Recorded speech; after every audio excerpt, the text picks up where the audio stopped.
Amém? Abra sua Bíblia comigo, no Evangelho de Marcos, capítulo 8. Nós vamos falar de vida de verdade, uma vida que vale a pena.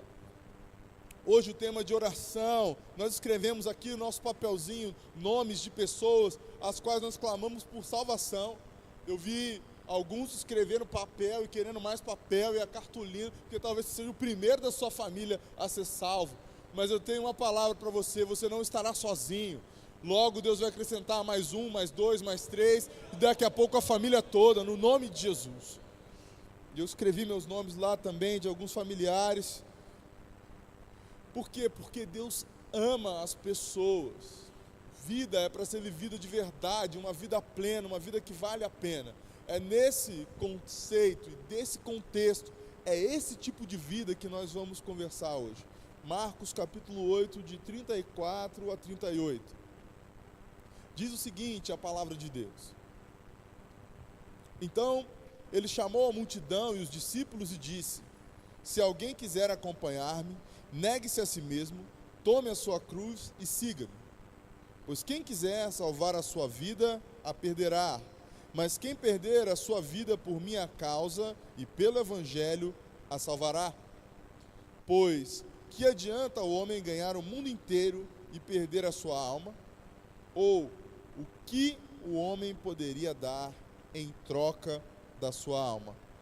Se alguém se envergonhar de mim e das minhas palavras nessa geração adúltera e pecadora, o Filho do Homem se envergonhará dele quando vier na glória de seu Pai com os santos anjos. Esse é um texto clássico que muita gente que anda com Jesus conhece. E eu queria conversar com você sobre vida, sobre o que é essa vida que Jesus está falando. Que quem quer muito ganhar é que vai perder, e quem estiver disposta a perder é que vai ganhar. Não é simplesmente existir sobre a terra e fazer o que as pessoas acham interessante, mas é a vida que você talvez tenha escutado ontem o pastor Carlito dizer de forma tão precisa.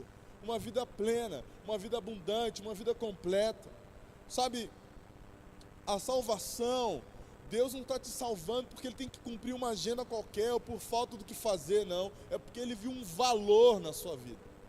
Ele viu o ouro que talvez mais ninguém tenha visto. A gente vê alguns casais aqui, eu estava conversando com o Rodrigo, alguns desses casais eram namorados, estavam em processo de oração das últimas vezes que eu tive aqui. E hoje a gente já vê gente aí com filho e tal, ou já casado, mais maduro. Eu fico muito feliz de ver esse crescimento, essa maturidade e a vida acontecendo de uma forma plena. Mas eu fico feliz também que as irmãs tenham visto o ouro dentro de alguns caras aí, que só Jesus e as irmãs viam o ouro. Deus vê quanto é que você vale. Por mais que os seus vizinhos não te valorizem, no seu ambiente de trabalho não exista um valor que você ache devido, talvez dentro da sua própria família. Eu gosto de pensar que nem Jesus, enquanto homem, fora valorizado adequadamente. Primeiro que ele morava mal, morava em Nazaré.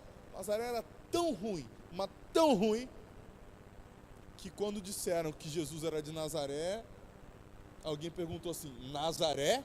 Pode vir alguma coisa boa de Nazaré? E a resposta foi: vem ver, vamos lá ver, porque na realidade nem certeza do que Jesus era capaz de fazer as pessoas tinham. E a minha conversa com você aqui tem a ver com essa vida, uma vida de verdade. Sabe, quando nós estamos aqui orando, colocando a nossa fé em que o Espírito Santo de Deus vai tocar na nossa família, vamos ver toda a família salva, não é simplesmente porque nós queremos que Deus faça o que tem que fazer, mas porque nós estamos sonhando com aquilo que Deus sonha. A salvação não é uma tarefa. Nós temos que falar da salvação porque está na agenda. Não, é a descoberta de um tesouro. E esse tesouro é você. À medida que você entende quanto vale a sua vida, à medida que você percebe que o autor da vida entregou a vida dele pela sua, você começa a se tocar de que vale a pena viver uma vida excelente. E a partir disso, vai levar e gerar vida para mais gente. para honrar essa vida maravilhosa que Deus te deu. Em primeiro lugar, primeiro princípio, reconheça o seu chamado. Você quer anotar, o pessoal que gosta de tomar nota, reconheça o seu chamado. É legal essa história.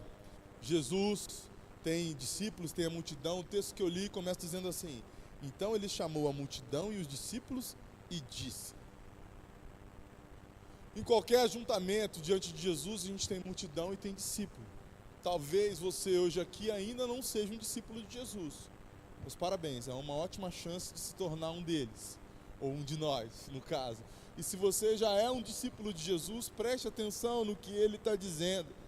Ele diz: quem quiser me acompanhar.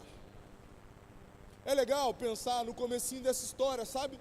Jesus está olhando para uma multidão e para os seus discípulos e ele está dizendo a mesma coisa. Quem quiser me acompanhar. É um convite. E é um convite a todos. Uma das verdades mais poderosas sobre o Evangelho, sobre Jesus, é que ele ama e ele dá chance. E ele olha para as pessoas e vê valor onde mais ninguém vê. E ele está te convidando a ser não só mais uma pessoa qualquer, mas um protagonista. Alguém que tem um papel importante na própria vida e na vida de quem estiver por perto. Sabe, a ideia é de perceber uma identidade importante. Jesus não estava ali convidando só uma multidão e os discípulos, mas ele estava convidando cada um da multidão. Você ouviu o testemunho do Robson hoje, ele disse: chegou uma hora que eu não conseguia nem levantar minha cabeça, porque parecia que o pastor estava falando só para mim. Ei, Jesus falava assim o tempo todo, está falando com você hoje. Talvez você tenha chegado do trabalho, cansado, como todo mundo, e veio para cá só porque, tipo assim, não, eu falei como um voto, né? Eu falei que ia toda noite, então eu vou. Mas eu não tenho muita expectativa do que Deus vai fazer, não, porque hoje foi muito difícil. Ei, deixa eu te dizer uma coisa. Todas as vezes que as pessoas, 2 ou 3, se reúnem no nome de Jesus, ele se manifesta. Ele se manifesta. Esses dias alguém me perguntou: o que a gente vai fazer lá, Fabão? Era num evento diferente, um lugar diferente. Eu falei: sei lá o que a gente vai fazer lá. Nós estamos orando por esse movimento e o que eu sei é que o Espírito Santo vai fazer alguma coisa. É em nome de Jesus, a gente vai estar lá e o Espírito Santo vai fazer alguma coisa. Então hoje à noite, o Espírito Santo já está fazendo alguma coisa na sua vida. Você precisa reconhecer o seu chamado. Sabe, o que eu quero dizer para você de forma clara aqui do Primavera e de toda a Zona Leste é que se você ainda não é um seguidor de Jesus, não é por falta de convite. Não é. Ainda mais aqui dessa igreja que eu sei que o povo faz evangelismo já há anos. De bater na porta, de chamar para a festa, de arrumar um monte de pretexto para dizer quem é Jesus. Então eu estou reforçando um convite para você, mas em especial, sabe o que é difícil muitas vezes? É quem convida. E eu quero dizer para você, você não é qualquer um convidando. Pare de convidar as pessoas só por convidar. Não caia na ilusão de julgamento e de promover uma condenação e dizer: então, é que se você não for lá e não aceitar Jesus, tudo vai dar de errado na sua vida. Jesus convidou as pessoas, assim como convidou você. Convide as pessoas a conhecerem melhor quem Jesus é. Você ainda não é um discípulo de Jesus? Que tal? Que tal viver uma vida nova? Que tal se arrepender de um modo pessoal e próprio de viver a sua vida? Como o Robson disse aqui. E viver uma vida que Jesus planejou. Eu tenho certeza que por mais extraordinário que você seja, você não planejou uma vida melhor do que o próprio Deus planejou para você. Agora, se você já é um discípulo de Jesus, que tal ir para o próximo nível e começar a fazer discípulos? Jesus chamou a multidão e os discípulos. Ele convidou todo mundo. Existe um convite, um chamado, antes de mais nada, um convite. Eu tenho uma convicção de que hoje é noite de salvação nessa casa. Mesmo que tenha tido uma meia dúzia só de amém, hoje é a salvação nesta casa. E hoje é a salvação lá na sua casa. É isso mesmo, é nessa convicção. As pessoas vão começar a aceitar o convite de Jesus. Se você é um discípulo, você tem como provar que é discípulo. O discípulo sempre vai conseguir provar que é discípulo de alguém, tanto os de Jesus quanto de Bruce Lee, por exemplo. Se você falar assim, Fabão, você é discípulo de Bruce Lee? Não vou nem dizer que eu sou, primeiro para não mentir, né? Dá licença. Segundo, porque eu não vou conseguir provar. Não vou conseguir. Se mandar dar um chute daqueles lá de Kung Fu, é capaz de eu cair aqui e vai ficar feio. Mas se você pedir para eu mostrar que sou discípulo de Jesus, eu vou falar com o Pai como Ele falava. Vou tentar conectar o seu coração ao do Pai como Ele sempre fez. E através de uma oração, de um olhar diferente, de um direcionamento, de uma ajuda, que às vezes é física, como vocês estão fazendo lá na casa dessa senhora no Majestic. Eu vou conseguir mostrar para você que eu sou discípulo de Jesus. Mas por quê? Para que você também consiga mostrar por onde você passa que você é um discípulo de Jesus. Quantos aqui conhecem aquela história que está no capítulo 11 do Evangelho de João, de Lázaro? Levanta sua mão aí, vai, não deixa sozinho não, obrigado. Bastante gente, então dá para contar um pouquinho da história também. O que acontece? Os discípulos de Jesus recebem uma notícia: Lázaro está doente.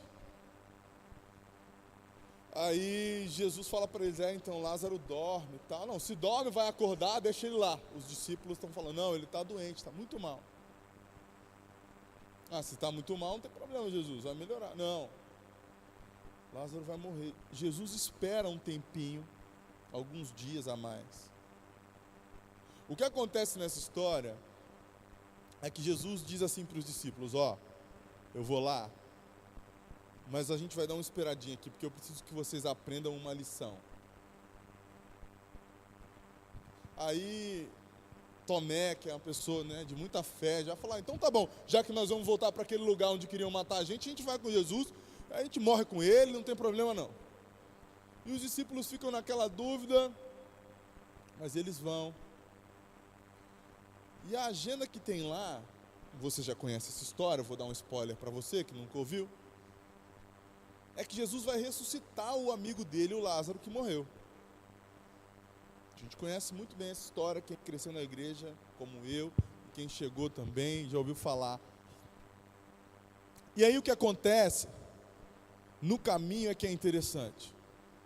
Porque o que acontece nessa história basicamente tem a ver com Jesus ensinando aos seus discípulos. Então quando ele recebe a notícia, ele espera em Deus. Depois de esperar em Deus o que precisava acontecer, porque ele sabia tudo o que tinha para fazer, ele chega lá.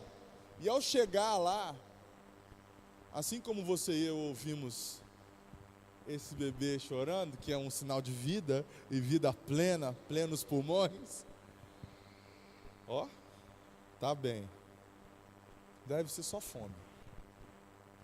O que eu quero dizer para você? Jesus escuta as irmãs de Lázaro vindo até ele. E ao escutar, depois de escutar, Jesus chora.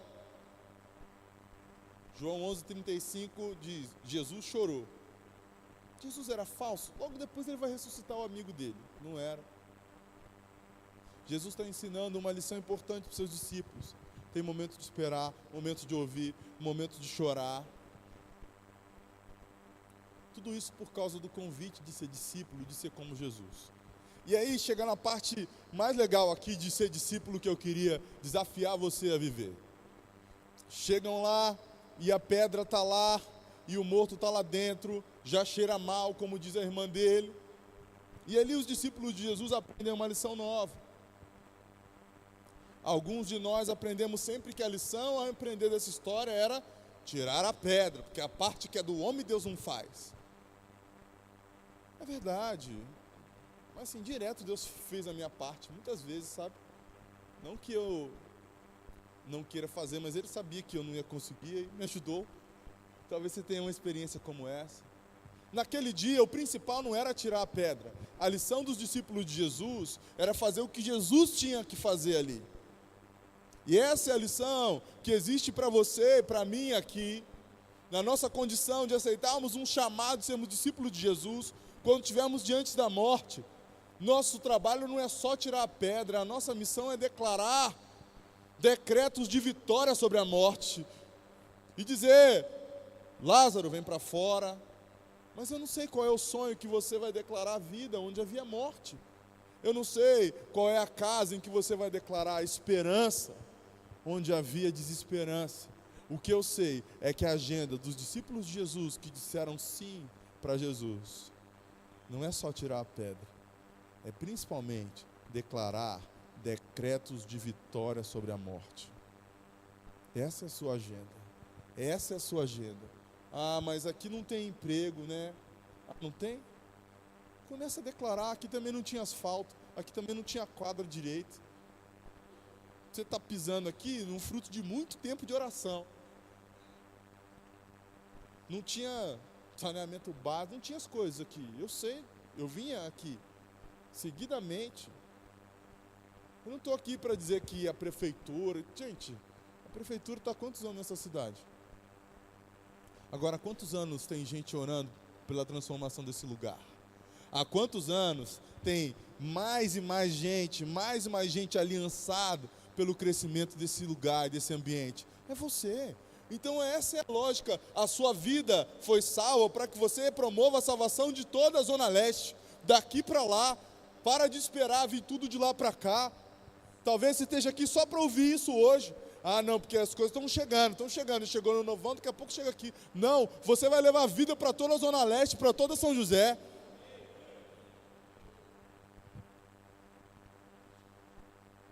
Essa é a sua missão, declarar decretos de vitória sobre a morte. Você é discípulo de Jesus, Jesus te chamou para fazer o que Ele fazia. Ainda não ressuscitou ninguém depois da minha oração. Ainda. Você entendeu? Mas eu já vi muitos sonhos ressuscitarem. Eu já vi muitas vidas sem esperança voltarem a ter esperança. E eu quero liberar isso sobre a sua vida. Talvez você esteja aqui só para voltar a sonhar, só para voltar a desenvolver aquela ideia que está guardada, só para acreditar que vale a pena empreender, vale a pena mandar mais um currículo, vale a pena bater de novo naquela porta. Eu não sei qual é a sua realidade, mas Deus sabe e quer transformá-la. Segunda verdade importante para que a gente viva uma vida de verdade, não é essa vida qualquer aí das redes sociais, não, que serve com qualquer filtrinho e fica tudo bem, que é cheio de Photoshop, cheio de montagem. Não, a sua vida é de verdade, que é você que vai ser uma inspiração para a sua casa, para a sua família, para o seu ambiente de trabalho. Esteja pronto a renunciar, é um princípio importante. Você quer viver essa vida de verdade? O texto diz na sequência: quem quiser me acompanhar, negue-se a si mesmo. Negue-se a si mesmo dá uma amassadinha na gente, né? Ah, mas Fabão, tudo bem, eu quero essa vida nova aí, mas eu não estou pronto ainda para renunciar. Não tem problema não, vai andando com Jesus aí que você vai aprender a renunciar pelo caminho. É sério, esse é o melhor. Vai acontecendo no nosso coração. No começo, você vai fazer um jejum de 3 horas. Ah, como é que é jejuar? Fica 3 horas sem comer aí, cidadão. Você que come de hora em hora. Aí depois você vai aumentando. No começo, você vai entregar de oferta uma moedinha ou outra ali, igual aprendeu em outros lugares.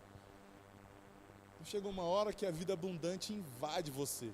E você toma posse de uma condição de assim, eu não posso semear nada pequeno, eu só colho coisa grande, então eu vou semear coisas grandes. Uma vida de renúncia é uma vida que sabe que o melhor de Deus está mesmo por vir, então você consegue renunciar o tempo inteiro e vai depender sempre de Deus, sempre de Deus. Eu falei que se você não está pronto para renunciar, ande com Jesus. E Ele vai te ajudar no meio do caminho. Por quê? Porque Ele é o caminho, a verdade e a vida. O cristianismo não é uma religião que tem um caminho X, que tem um monte de passos bonitinhos. E não. O cristianismo é assim, ó, você se relaciona com alguém que é a verdade. Você segue a pessoa que ela é o próprio caminho. E a sua vida é a vida dele. Jesus é desse jeitinho aí. Uma vez um moço rico e bem sucedido na sociedade dele, na época, aborda Jesus e fala: bom mestre, o que posso fazer para herdar o reino dos céus? Já era rico e ainda estava de olho numa herança, né? Tudo bem. E aí Jesus fala para ele o básico, só, então obedece aí, tem uns mandamentos e tal. Aí ele devolve: ah, Jesus, isso aí eu já estou fazendo faz tempo, eu já obedeço desde a minha adolescência. Aí Jesus fala: então tá bom, vende tudo que você tem, dá aos pobres e me segue. Desde essa época, era mais fácil obedecer do que sacrificar, né? E aí, ele podia ter ficado quieto, mas ele quis retrucar Jesus, dizer: ah, isso aí eu já faço, o que está faltando ainda? Ele já era bem sucedido, faltava para ele uma renúncia do tamanho do reino. Ele não conseguiu. Jesus o amou igual. Sabe o que eu tenho a dizer sobre aquele homem? É que ele era notável na terra, mas a gente não sabe nem o nome dele. Que provavelmente ele não era e não foi notável no céu. E eu quero dizer isso para você com muita tranquilidade. Quando você renuncia, Deus está vendo, os anjos estão percebendo.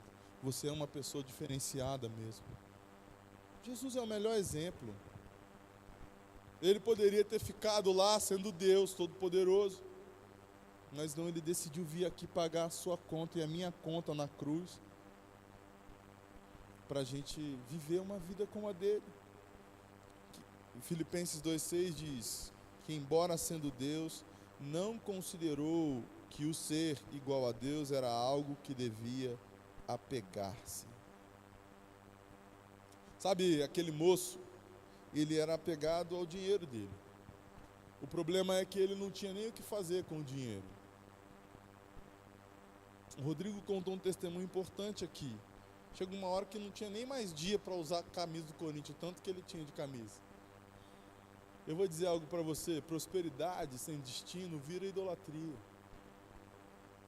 A gente acumula as coisas e não sabe nem o que fazer com elas. Daqui a pouco aquilo que deveria ser um motivo de prazer virou um problema.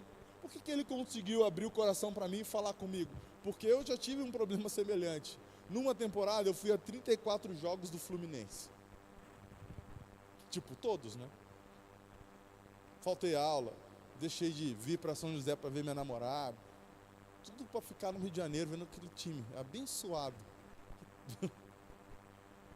Eu não deixei de achar legal, mas virou um problema.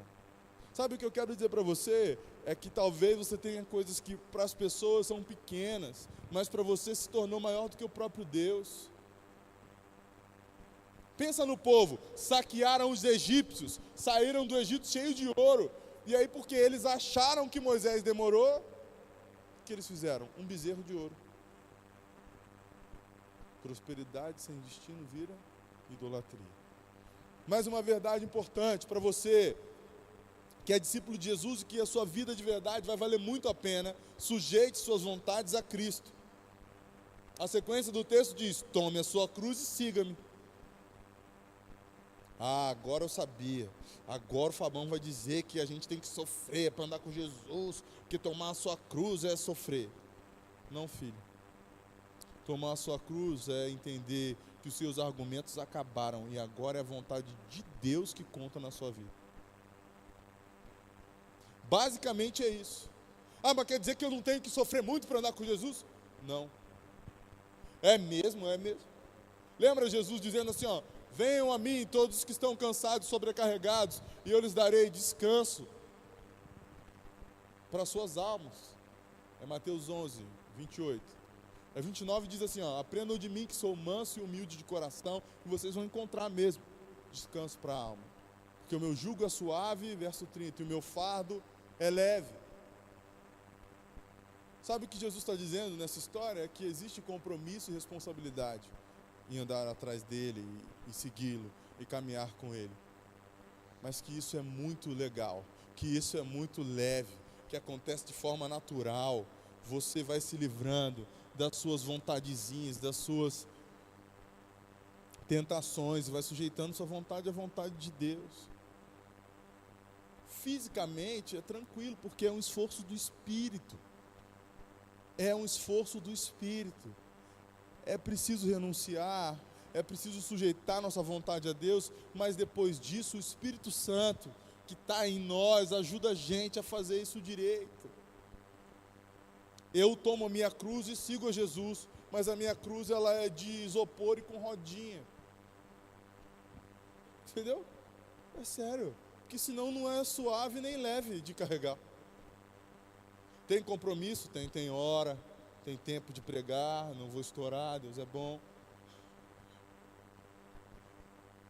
Mas também tem responsabilidade, tem que abrir a Bíblia e entregar uma verdade para você. Você está numa casa de ser bem alimentado, não come qualquer coisa. Mas tem a leveza de poder anunciar o Evangelho de restauração, de transformação, do valor da vida. E é esse tipo de conversa que eu fico imaginando que Jesus tem conosco. Aliás, foi isso que ele ensinou a gente a orar. Venha o teu reino, seja feita a tua vontade aqui na terra do Primavera, na terra de toda a Zona Leste, do mesmo jeito que ela é no céu. Aliás, você pode declarar essa vontade comigo. Você sabe qual é o nosso papel nesse ano da intercessão na nossa igreja?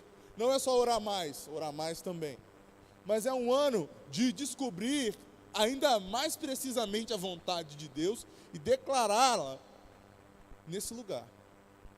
Porque a gente está num prédio que é fruto de uma vontade de Deus, declarada em muitas e muitas e muitas orações. E no ano da intercessão, eu descobri que tem um favor de Deus sobre você, ou sobre as suas orações que estão quase transbordando. Então elas vão acontecer. Vamos descobrir a vontade de Deus. Talvez você esteja aqui só para aprender essa chave. O que acontece que aquele cara ali ora e tudo que ele ora acontece? Deus é muito amigo dele? Não, ele é que é muito amigo de Deus. Aí ele sabe o que Deus quer. Aí ele ora e acontece. É isso. Sujeitar a nossa vontade a Deus é ficar mais amigo dele. É desenvolver uma intimidade que vai nos dar autoridade em público e dizer assim, isso aqui não dá para declarar não, que não tem a ver com a vontade do meu pai não, mas espera um pouquinho. Uma escola de qualidade dá para a gente declarar, isso é a vontade de Deus para esse lugar. Um posto de saúde de alto nível, referência, a gente pode declarar, amém? O resto está tudo bem na saúde aqui, Deus abençoe a sua vida, tá? Não, eu creio que Deus tem, em especial, muita vontade de abençoar esse lugar. Ele conta com a sua declaração também. É você que vai conhecer a vontade de Deus para a sua casa, para a sua família e declarar salvação. Jesus é o modelo. Ele faz o que aprendeu do Pai. Faço o que vi meu Pai fazer. Quantas vezes você já leu isso sobre Jesus? Mais uma verdade importante para que você viva essa vida abundante, de verdade, extraordinária, maravilhosa que Deus te deu. Desenvolva um sistema de valores do céu. Como está a cotação celestial da sua vida? Altíssima. E como está a cotação celestial daquilo que você faz? Porque tem diferença. Talvez você não tenha se tocado disso. E eu estou aqui para dizer, você não vale só o que você faz. Você vale a vida do autor da vida. Você vale o sangue de Jesus derramado. É porque você é essa pessoa valiosíssima que você vai honrar a camisa. Já que a gente está falando aí de futebol. Honrar a camisa é obedecer? Não, não é só obedecer não. Honrar a camisa é honrar a camisa. É ir além da obediência. É fazer mais ainda.